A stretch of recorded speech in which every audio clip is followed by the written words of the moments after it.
Selamat bertemu kembali dalam kuliah minggu ke-6 PPKN. Materi kuliah kali ini adalah Pancasila sebagai sistem etika. Selamat menyimak.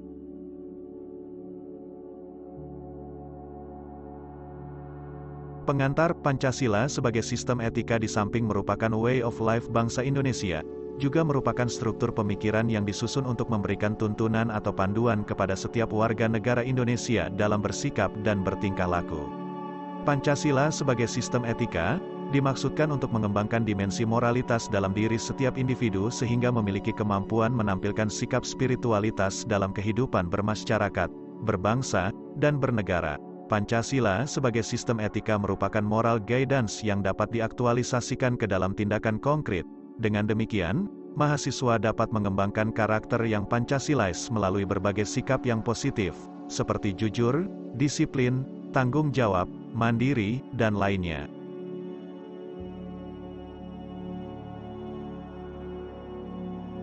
Pancasila sebagai sistem etika. Istilah etika berasal dari bahasa Yunani, ethos yang artinya tempat tinggal yang biasa, padang rumput, kandang, kebiasaan, adat, watak, perasaan, sikap, dan cara berpikir.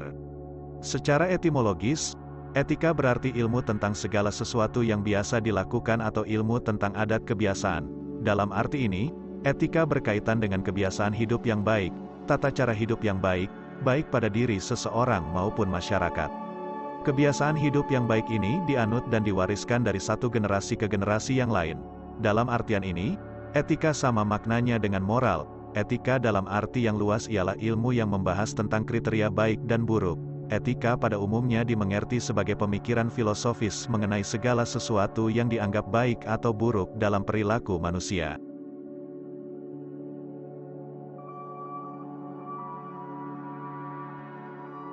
Keseluruhan perilaku manusia dengan norma dan prinsip-prinsip yang mengaturnya itu kerap kali disebut moralitas atau etik.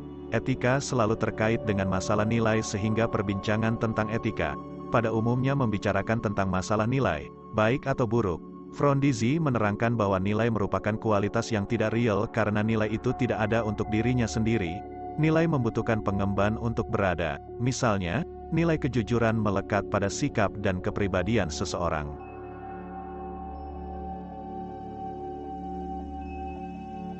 Istilah nilai mengandung penggunaan yang kompleks dan bervariasi. Lache menjelaskan bahwa paling tidak ada 6 pengertian nilai dalam penggunaan secara umum, yaitu sebagai berikut. 1. Sesuatu yang fundamental yang dicari orang sepanjang hidupnya. 2. Suatu kualitas atau tindakan yang berharga. Kebaikan, makna atau pemenuhan karakter untuk kehidupan seseorang. 3.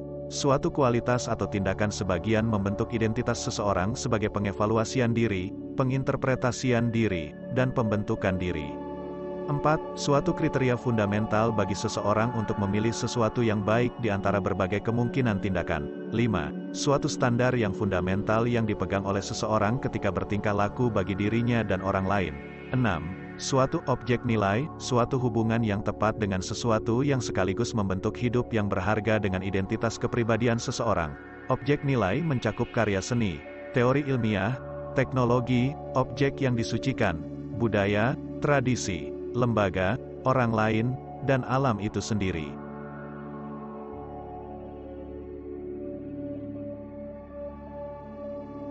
Dengan demikian, nilai sebagaimana pengertian butir kelima yaitu sebagai standar fundamental yang menjadi pegangan bagi seseorang dalam bertindak, merupakan kriteria yang penting untuk mengukur karakter seseorang. Nilai sebagai standar fundamental ini pula yang diterapkan seseorang dalam pergaulannya dengan orang lain sehingga perbuatannya dapat dikategorikan etis atau tidak. Dalam bahasa pergaulan, orang acap kali mencampur adukan istilah etika dan etiket, padahal keduanya mengandung perbedaan makna yang hakiki. Etika berarti moral, sedangkan etiket lebih mengacu pada pengertian sopan santun. Adat istiadat, jika dilihat dari asal-usul katanya, etika berasal dari kata ethos, sedangkan etiket berasal dari kata etiquette. Keduanya memang mengatur perilaku manusia secara normatif, tetapi etika lebih mengacu ke filsafat moral yang merupakan kajian kritis tentang baik dan buruk. Sedangkan etiket mengacu kepada cara yang tepat, yang diharapkan, serta ditentukan dalam suatu komunitas tertentu.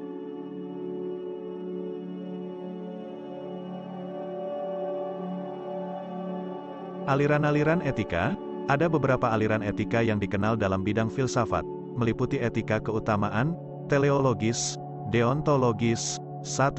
Etika keutamaan atau etika kebajikan, merupakan teori yang mempelajari keutamaan, virtue, artinya mempelajari tentang perbuatan manusia itu baik atau buruk. Etika kebajikan ini mengarahkan perhatiannya kepada keberadaan manusia, lebih menekankan pada what shall I be, atau saya harus menjadi orang yang bagaimana.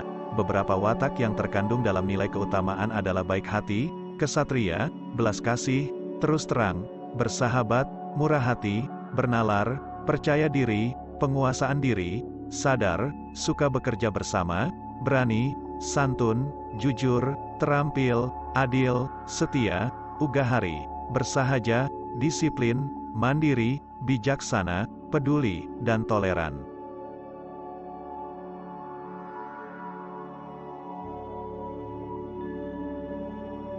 2. Etika teleologis, merupakan teori yang menyatakan bahwa hasil dari tindakan moral menentukan nilai tindakan atau kebenaran tindakan dan dilawankan dengan kewajiban. Seseorang yang mungkin berniat sangat baik atau mengikuti asas-asas moral yang tertinggi, akan tetapi hasil tindakan moral itu berbahaya atau jelek, maka tindakan tersebut dinilai secara moral sebagai tindakan yang tidak etis. Etika teleologis ini menganggap nilai moral dari suatu tindakan dinilai berdasarkan pada efektivitas tindakan tersebut dalam mencapai tujuannya. Etika teleologis ini juga menganggap bahwa di dalamnya kebenaran dan kesalahan suatu tindakan dinilai berdasarkan tujuan akhir yang diinginkan.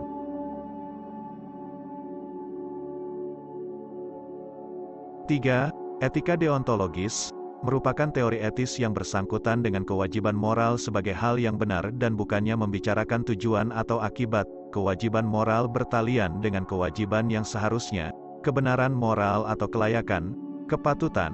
Kewajiban moral mengandung kemestian untuk melakukan tindakan. Pertimbangan tentang kewajiban moral lebih diutamakan daripada pertimbangan tentang nilai moral.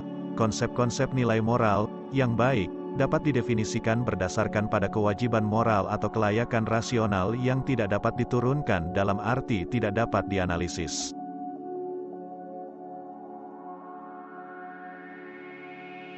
Etika Pancasila. Etika Pancasila adalah cabang filsafat yang dijabarkan dari sila-sila Pancasila untuk mengatur perilaku kehidupan bermasyarakat, berbangsa, dan bernegara di Indonesia. Oleh karena itu, dalam etika Pancasila terkandung nilai-nilai ketuhanan, kemanusiaan, persatuan, kerakyatan, dan keadilan. Kelima nilai tersebut membentuk perilaku manusia Indonesia dalam semua aspek kehidupannya. Sila ketuhanan mengandung dimensi moral berupa nilai spiritualitas yang mendekatkan diri manusia kepada Sang Pencipta, ketaatan kepada nilai agama yang dianutnya.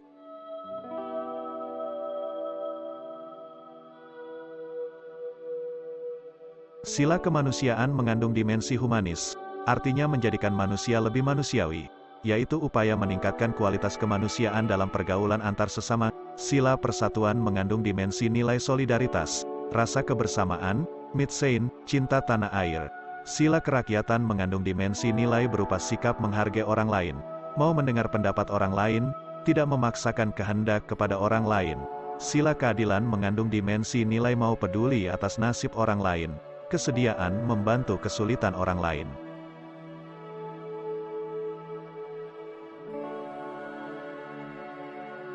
Etika Pancasila itu lebih dekat pada pengertian etika keutamaan atau etika kebajikan, meskipun corak kedua mainstream yang lain, deontologis dan teleologis termuat pula di dalamnya.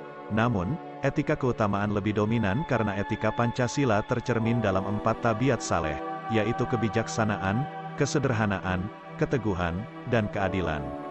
Kebijaksanaan artinya melaksanakan suatu tindakan yang didorong oleh kehendak yang tertuju pada kebaikan serta atas dasar kesatuan akal, rasa, kehendak yang berupa kepercayaan yang tertuju pada kenyataan mutlak, Tuhan, dengan memelihara nilai-nilai hidup kemanusiaan dan nilai-nilai hidup religius.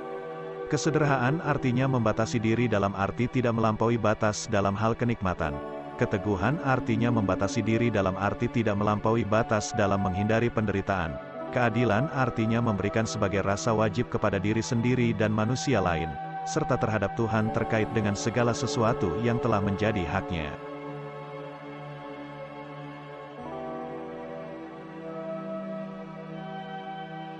Urgensi Pancasila sebagai sistem etika. Pentingnya Pancasila sebagai sistem etika terkait dengan problem yang dihadapi bangsa Indonesia sebagai berikut. Pertama, banyaknya kasus korupsi yang melanda negara Indonesia sehingga dapat melemahkan sendi-sendi kehidupan berbangsa dan bernegara. Kedua, masih terjadinya aksi terorisme yang mengatasnamakan agama sehingga dapat merusak semangat toleransi dalam kehidupan antar umat beragama, dan meluluhlantakkan semangat persatuan atau mengancam disintegrasi bangsa. Ketiga, masih terjadinya pelanggaran hak asasi manusia, HAM, dalam kehidupan bernegara.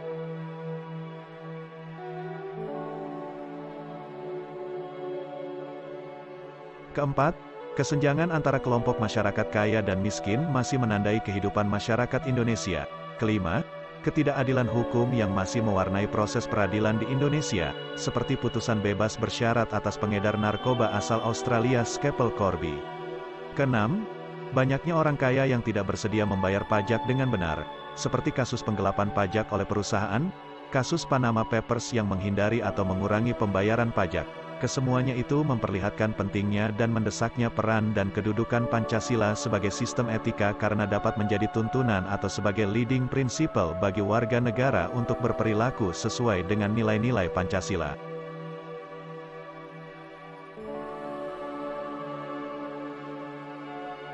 Urgensi Pancasila sebagai sistem etika. 1. Dekadensi moral yang melanda kehidupan masyarakat, terutama generasi muda sehingga membahayakan kelangsungan hidup bernegara. Generasi muda yang tidak mendapat pendidikan karakter yang memadai dihadapkan pada pluralitas nilai yang melanda Indonesia sebagai akibat globalisasi sehingga mereka kehilangan arah. Dekadensi moral itu terjadi ketika pengaruh globalisasi tidak sejalan dengan nilai-nilai Pancasila, tetapi justru nilai-nilai dari luar berlaku dominan. Contoh-contoh dekadensi moral, antara lain, penyalahgunaan narkoba, kebebasan tanpa batas, rendahnya rasa hormat kepada orang tua, menipisnya rasa kejujuran, tawuran di kalangan para pelajar, kesemuanya itu menunjukkan lemahnya tatanan nilai moral dalam kehidupan bangsa Indonesia. Oleh karena itu, Pancasila sebagai sistem etika diperlukan kehadirannya sejak dini, terutama dalam bentuk pendidikan karakter di sekolah-sekolah.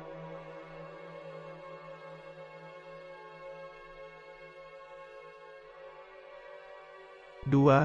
Korupsi akan merajalela karena para penyelenggara negara tidak memiliki rambu-rambu normatif dalam menjalankan tugasnya. Para penyelenggara negara tidak dapat membedakan batasan yang boleh dan tidak, pantas dan tidak, baik dan buruk. Pancasila sebagai sistem etika terkait dengan pemahaman atas kriteria baik dan buruk. Ketika seseorang menjadi pejabat dan mempunyai peluang untuk melakukan tindakan buruk, korupsi, maka hal tersebut dapat terjadi pada siapa saja.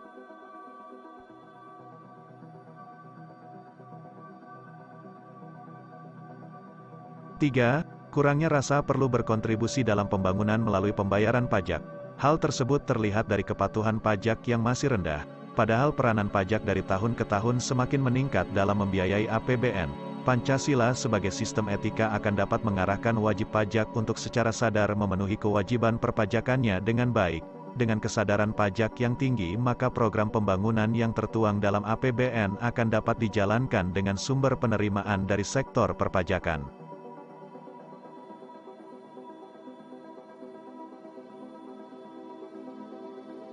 4. Pelanggaran hak-hak asasi manusia, HAM, dalam kehidupan bernegara di Indonesia ditandai dengan melemahnya penghargaan seseorang terhadap hak pihak lain. Kasus-kasus pelanggaran HAM yang dilaporkan di berbagai media, seperti penganiayaan terhadap pembantu rumah tangga, PRT, penelantaran anak-anak yatim oleh pihak-pihak yang seharusnya melindungi, kekerasan dalam rumah tangga, KDRT, dan lain-lain. Kesemuanya itu menunjukkan bahwa kesadaran masyarakat terhadap nilai-nilai Pancasila sebagai sistem etika belum berjalan maksimal. Oleh karena itu, di samping diperlukan sosialisasi sistem etika Pancasila, diperlukan pula penjabaran sistem etika ke dalam peraturan perundang-undangan tentang HAM. Lihat Undang-Undang Nomor 39 Tahun 1999 tentang HAM.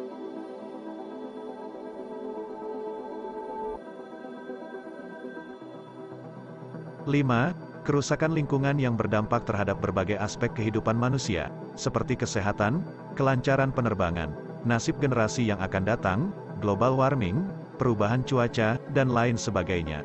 Kasus-kasus tersebut menunjukkan bahwa kesadaran terhadap nilai-nilai Pancasila sebagai sistem etika belum mendapat tempat yang tepat di hati masyarakat. Masyarakat Indonesia dewasa ini cenderung memutuskan tindakan berdasarkan sikap emosional, mau menang sendiri, keuntungan sesaat, tanpa memikirkan dampak yang ditimbulkan dari perbuatannya.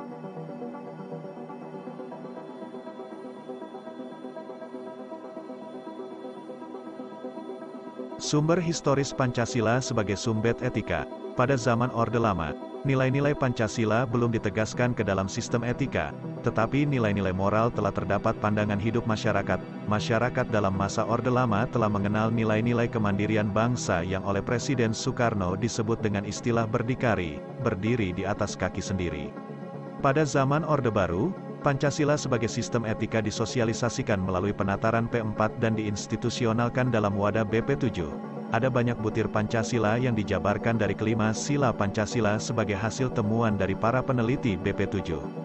Pada era reformasi, Pancasila sebagai sistem etika tenggelam dalam hiruk-pikuk perebutan kekuasaan yang menjurus kepada pelanggaran etika politik. Salah satu bentuk pelanggaran etika politik adalah abuse of power, baik oleh penyelenggara negara di legislatif, eksekutif, maupun yudikatif. Penyalahgunaan kekuasaan atau kewenangan inilah yang menciptakan korupsi di berbagai kalangan penyelenggara negara.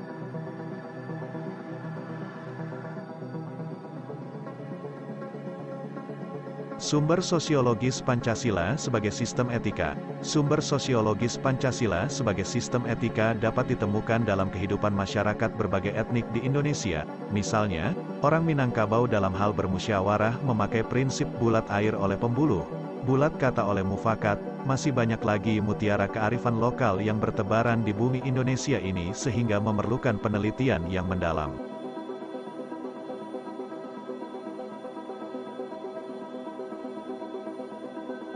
Sumber politis Pancasila sebagai sistem etika. Sumber politis Pancasila sebagai sistem etika terdapat dalam norma-norma dasar sebagai sumber penyusunan berbagai peraturan perundang-undangan di Indonesia. Hans Kelsen mengatakan bahwa teori hukum itu suatu norma yang berbentuk piramida. Norma yang lebih rendah memperoleh kekuatannya dari suatu norma yang lebih tinggi. Semakin tinggi suatu norma, akan semakin abstrak sifatnya, dan sebaliknya, semakin rendah kedudukannya, akan semakin konkret norma tersebut. Pancasila sebagai sistem etika merupakan norma tertinggi, Grundnorm, yang sifatnya abstrak, sedangkan perundang-undangan merupakan norma yang ada di bawahnya bersifat konkret.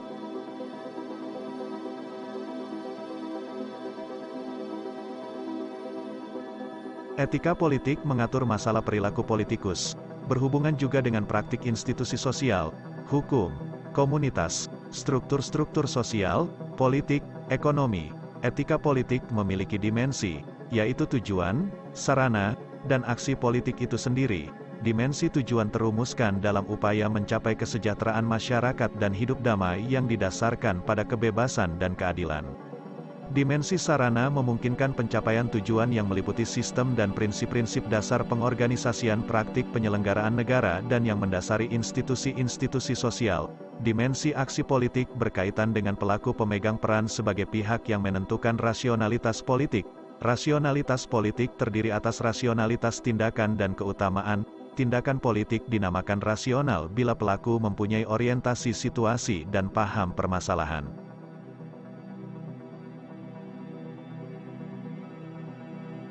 Tantangan Pancasila sebagai sistem etika. 1. Pada zaman Orde Lama, pemilu diselenggarakan dengan semangat demokrasi yang diikuti banyak partai politik, tetapi dimenangkan 4 partai politik, yaitu Partai Nasional Indonesia, PNI, Partai Muslimin Indonesia, Parmusi, Partai Nahdlatul Ulama, PNU, dan Partai Komunis Indonesia, PKI. Tidak dapat dikatakan bahwa pemerintahan di zaman Orde Lama mengikuti sistem etika Pancasila. Bahkan ada tudingan dari pihak Orde Baru bahwa pemilihan umum pada zaman Orde Lama dianggap terlalu liberal karena pemerintahan Soekarno menganut sistem demokrasi terpimpin, yang cenderung otoriter. Kedua, pada zaman Orde Baru sistem etika Pancasila diletakkan dalam bentuk penataran P4. Pada zaman Orde Baru itu pula muncul konsep manusia Indonesia seutuhnya sebagai cerminan manusia yang berperilaku dan berakhlak mulia sesuai dengan nilai-nilai Pancasila. Manusia Indonesia seutuhnya dalam pandangan Orde Baru artinya manusia sebagai makhluk ciptaan Tuhan Yang Maha Esa, yang secara kodrati bersifat monodualistik, yaitu makhluk rohani sekaligus makhluk jasmani, dan makhluk individu sekaligus makhluk sosial. Manusia sebagai makhluk pribadi memiliki emosi yang memiliki pengertian, kasih sayang, harga diri, pengakuan, dan tanggapan emosional dari manusia lain dalam kebersamaan hidup. Manusia sebagai makhluk sosial memiliki tuntutan kebutuhan yang makin maju dan sejahtera. Tuntutan tersebut hanya dapat terpenuhi melalui kerjasama dengan orang lain, baik langsung maupun tidak langsung. Oleh karena itulah, sifat kodrat manusia sebagai makhluk individu dan sosial harus dikembangkan secara selaras, serasi, dan seimbang.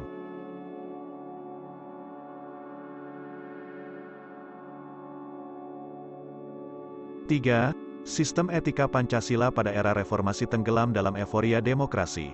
Namun seiring dengan perjalanan waktu, disadari bahwa demokrasi tanpa dilandasi sistem etika politik akan menjurus pada penyalahgunaan kekuasaan, serta Machiavellisme, menghalalkan segala cara untuk mencapai tujuan. Sofyan Effendi, Rektor Universitas Gadjah Mada dalam sambutan pembukaan Simposium Nasional Pengembangan Pancasila sebagai Paradigma Ilmu Pengetahuan dan Pembangunan Nasional tahun 2006 mengatakan sebagai berikut, bahwa moral bangsa semakin hari semakin merosot dan semakin hanyut dalam arus konsumerisme, hedonisme, eksklusivisme, dan ketamakan karena bangsa Indonesia tidak mengembangkan blueprint yang berakar pada sila ketuhanan Yang Maha Esa.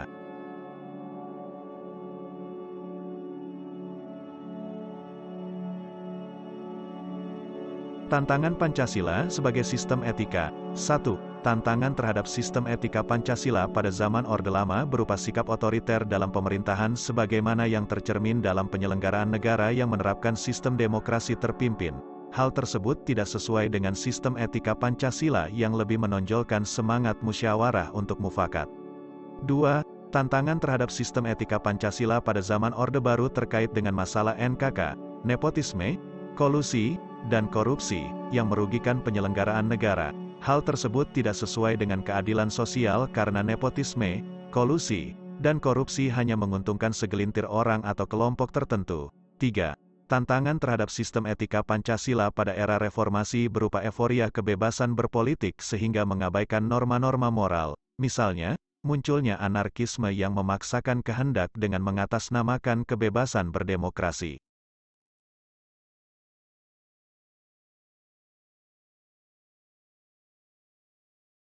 Esensi Pancasila sebagai sistem etika. Hakikat Pancasila sebagai sistem etika terletak pada hal-hal sebagai berikut. Pertama, hakikat sila ketuhanan terletak pada keyakinan bangsa Indonesia bahwa Tuhan sebagai penjamin prinsip-prinsip moral. Artinya, setiap perilaku warga negara harus didasarkan atas nilai-nilai moral yang bersumber pada norma agama. Setiap prinsip moral yang berlandaskan pada norma agama, maka prinsip tersebut memiliki kekuatan, force, untuk dilaksanakan oleh pengikut-pengikutnya. Kedua, hakikat sila kemanusiaan terletak pada actus humanus, yaitu tindakan manusia yang mengandung implikasi dan konsekuensi moral yang dibedakan dengan actus homini, yaitu tindakan manusia yang biasa. Tindakan kemanusiaan yang mengandung implikasi moral diungkapkan dengan cara dan sikap yang adil dan beradab sehingga menjamin tata pergaulan antar manusia dan antar makhluk yang bersendikan nilai-nilai kemanusiaan yang tertinggi, yaitu kebajikan dan kearifan.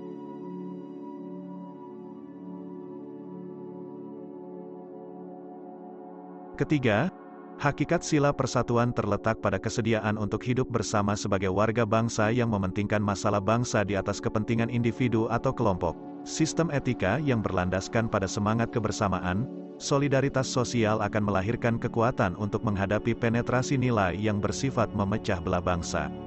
Keempat, hakikat sila kerakyatan terletak pada prinsip musyawarah untuk mufakat. Artinya, menghargai diri sendiri sama halnya dengan menghargai orang lain. Kelima, hakikat sila keadilan sosial bagi seluruh rakyat Indonesia merupakan perwujudan dari sistem etika yang tidak menekankan pada kewajiban semata, deontologis, atau menekankan pada tujuan belaka, teleologis, tetapi lebih menonjolkan keutamaan, virtue ethics, yang terkandung dalam nilai keadilan itu sendiri.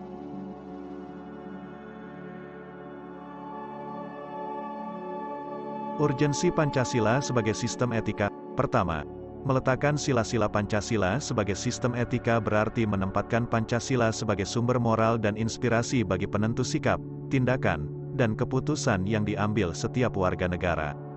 Kedua, Pancasila sebagai sistem etika memberi guidance bagi setiap warga negara sehingga memiliki orientasi yang jelas dalam tata pergaulan baik lokal, nasional, regional, maupun internasional. Ketiga, Pancasila sebagai sistem etika dapat menjadi dasar analisis bagi berbagai kebijakan yang dibuat oleh penyelenggara negara sehingga tidak keluar dari semangat negara kebangsaan yang berjiwa Pancasilais.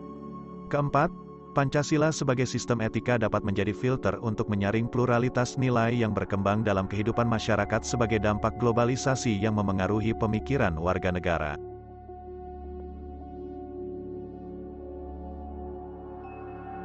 Demikianlah materi kuliah PPKN minggu ke-6 kali ini. Sampai jumpa minggu depan, tetap jaga kesehatan dan tetap semangat.